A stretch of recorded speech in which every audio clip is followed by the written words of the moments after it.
नमस्कार। कभी सोचा है कि अगर किसी को सजा मिलने से पहले ही जेल में कई महीने बिताने पड़ें, तो उन दिनों का आखिर होता क्या है? आज हम भारत के नए क्रिमिनल लॉ, भारतीय नागरिक सुरक्षा संहिता के एक ऐसे ही नियम को समझने वाले हैं, जो ठीक इसी सवाल का जवाब देता है। तो आइए सीधे मुद्दे पर आते हैं।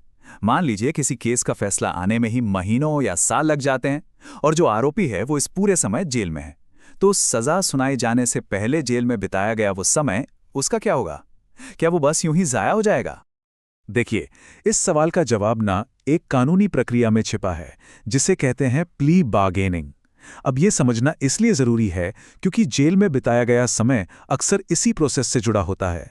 तो चलिए फटाफट एक नजर डालते हैं कि आखिर ये है क्या। प्ली बार्गेनिंग, आसान भाषा में कहें तो एक तरह की कानूनी डील है। इसमें आरोपी कम सजा के बदले में अपना जुर्म कबूल कर लेता है। ये अदालती कार्रवाई को तेज करने का एक जरिया है, जिससे कोर्ट का समय भी बचता है और संसाधन भी। तो ये काम कैसे करता है? मोटे तौर पर इसके 3 स्टेप्स होते हैं। सबसे पहले एक फॉर्मल चार्ज लगाया जाता है। इसके बाद सरकारी वकील और बचाव पक्ष मतलब डिफेंस के बीच बातचीत या कह ले कि मोलभाव शुरू होता है। और आखिर में दोनों पक्ष जुर्म और सजा पर एक आपसी सहमति पर पहुंचते हैं। लेकिन ये जो पूरा नेगोशिएशन का प्रोसेस है ना, इसमें अक्सर काफ़ी वक्त लग जाता है। और बस यहीं पर हमारा वो शुरुआती सवाल फिर से सामने आ खड़ा होता है कि इस इंतज़ार के दौरान हिरासत में बिताए गए समय का आखिर क्या होगा? चलिए इसे और आसान बनाने के लिए एक उदाहरण लेते हैं। मिलिए रोहन से।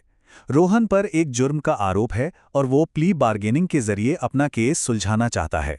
लेकिन इस पूरी प्रक्रिया में जैसा कि होता है, समय लग रहा है। इस पूरी बातचीत और कानूनी कार्रवाई के दौरान रोहन पहले ही 180 दिन यानी करीब-करीब 6 महीने जेल में गुजार चुका है। सोचिए, ये एक लंबा वक्त है और अभी तक तो उसकी फाइनल सजा तय भी नहीं हुई है। तो अब असली सवाल ये उठता है कि रोहन के ये 180 दिन, क्या ये बस बेकार चले जाने चाहिए? या फिर इंसाफ के लिहाज से इन दिनों की भी कोई गिनती होनी चाहिए? और इसी सवाल का जवाब हमें मिलता है भारतीय नागरिक सुरक्षा संहिता यानी बीएनएस की धारा 297 में। आपको बता दें कि यह नया कानून पुराने सीआरपीसी यानी क्रिमिनल प्रोसीजर कोड की जगह ले रहा है। तो इस नए कानून का यह नियम एक खास सिद्धांत पर काम करता है, जिसे सेट ऑफ कहते हैं। आइए अब जरा इसे करीब से समझते हैं। कानून में लिखा है कि हिरासत की अवधि को कारावास की सजा के विरुद्ध समायोजित किया जाएगा। हाँ, मुझे पता है पहली बार में ये थोड़ा तकनीकी लग सकता है, पर इसका मतलब बहुत सीधा है। चलिए इसके मुख्य शब्दों को तोड़कर समझते हैं। पहला जरूरी हिस्सा है हिरासत की अवधि। इसका मतलब बहुत सिंपल है। सजा सुनाए जाने से पहले आरोपी ने जितना भी समय जेल में बिताया है, वो सब, चाहे वो कुछ दिन हो या कई महीने। अब आते हैं सबसे अहम शब्द पर, सेट ऑफ। इसे ना आप एक तरह का क्रेडिट या एडवांस पेमेंट समझ लीजिए। मतलब ये वो समय है जो कोई व्यक्ति पहले ही जेल में काट चुका है और अब इसका हिसाब होना है। और आखिर में ये लाइन कारावास की सजा के विरुद्ध, ये इस पूरी पहेली का आखिरी टुकड़ा है। इसका सीधा मतलब है कि हिरासत में बिताए गए समय का जो क्रेडिट जमा हुआ है, उसे सीधे सीधे आखिरी जेल की सजा से घटा दिया जाएगा, माइनस कर दिया जाएगा। तो चलिए रोहन के केस पर वापस लौटते हैं। धारा 297 के हिसाब से उसके जेल में बिताए गए 180 दिनों को उसकी फाइनल सजा में से कम कर दिया जाएगा।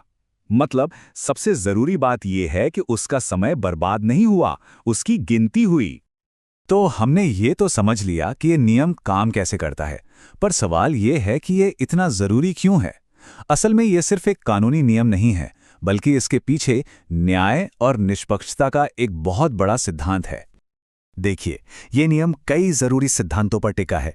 सबसे पहली बात, ये दोहरी सजा को रोकता है। मतलब एक ही जुर्म के लिए 2 बार सजा नहीं होनी चाहिए। ये पक्का करता है कि जेल में बिताया गया एक एक दिन गिना जाए, वो व्यर्थ ना जाए।